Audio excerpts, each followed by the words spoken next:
So today's video, we're going to take a very quick look at corrosion cells and anodes.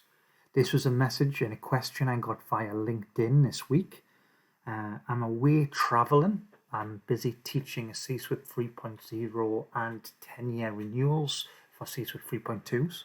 So I apologize if the sound isn't particularly great today.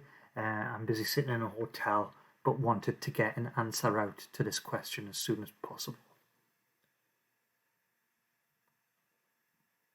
So we can start by looking at a very simple corrosion cell.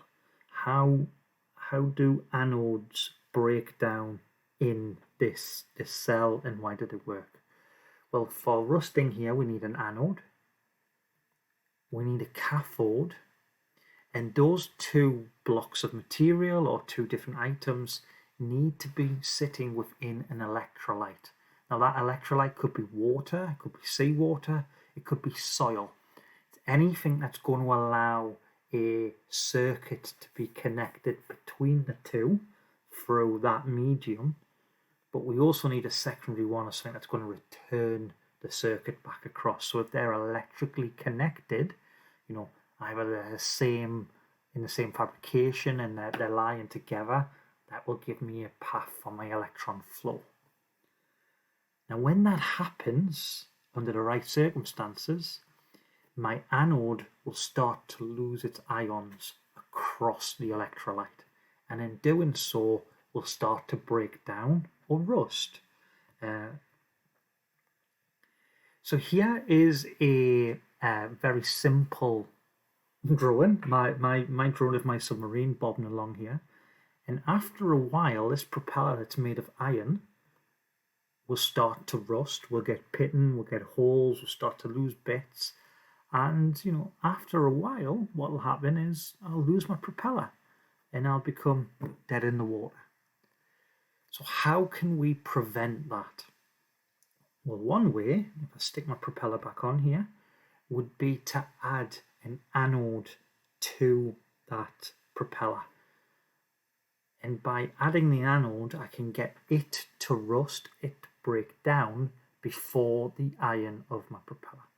And a way to do that would be to select a material which has more potential, voltage potential on its series chart. So there's my anodes being placed. So what do I pick them with? Here is my very simple electropotential table. These tables are often very large, so it will go above aluminium and down, but here's a simple one for this. So if we look, iron is in the center of the table here. Anything below iron is more stable. It's got less potential. If I put iron with copper, the iron will rot first before the copper.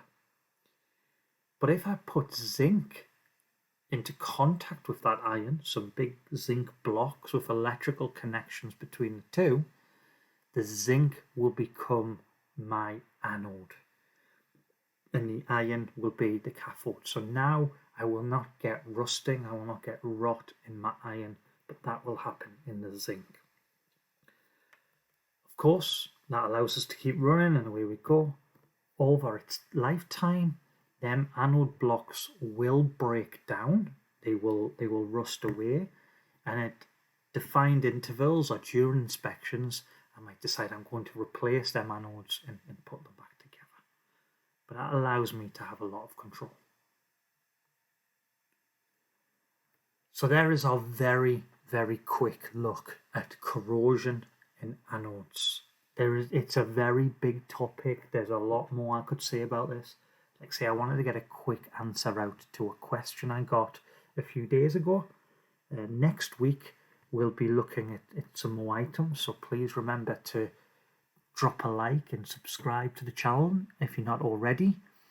And also remember that if you put a comment below saying, James, I would need you to look at this, or I have a question around this subject, we will make a video on it. We'll get you the best answer, find experts who can give us information that will help you as best we can. So from there, that's all us for today. So good luck with your studies and remember to stay safe.